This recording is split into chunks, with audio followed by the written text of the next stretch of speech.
শ্যামবাজারের শশী বাবু সোমবার দিন সকালবেলায় সাইকেলে করে শশা খেতে খেতে শ্বশুরিয়ে শ্বশুর বাড়ি যায়। শ্যামবাজারে শশীবাবু শশা খেতে খেতে সুড়সুড়ি যেখানে যাক না কেন, তোমাদের সুড়সুড়িটা কোনোদিনও কমবে না। না, তোমাদের সুড়সুড়িটা কোনোদিন কমবে না। এতক্ষণ নজর কোথায় ছিল? হ্যাঁ, তোমাদের সুড়সুড়িটা কোনোদিনও কমবে না। আচ্ছা সবাই বলো তো, পেছনের পাখাটা ঘুরছিল নাকি বন্ধ ছিল? এটা তো কেউ তো বলতে পারবে না, কারণ তোমাদের সুড়সুড়িটা তো কোনোদিন কমবে না। देखा आपने लापरवाही का नतीजा है। তোমরা সবাই সেটা দেখবে কেন? তোমরা তো সবাই আপেল দেখায় ব্যস্ত ছিলে না, শসা আপেল দেখবে। ঠিক আছে, এটা বাদ দিলাম। বলো তো কবিতাটা কি বলেছে? আর একবার তোমরা বলো তো সবাই, কবিতাটা মনে করে কমেন্টে এসে বলে যাও।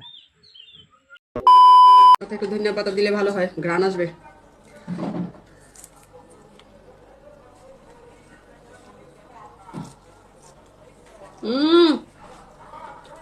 মজা আছে বা কি মজা জিনিস। ये सब क्या देखना पड़ रहा है? अच्छा है मैं अंधा हूँ। এবার একে দেখো, এটা খাচ্ছে কি করে? এ কি মানুষ? কি জানি ও কি করতে চাইছে। হ্যাঁ, ধনে পাতা দিয়ে সেই স্বাদ। ছি, সামনে আবার আমার দেখলেও ঘৃণা লাগছে সত্যি। তাই বলি, পাশের পোলট্রির ফার্ম দিয়ে পোলট্রিগুলো চুরি কে করছে?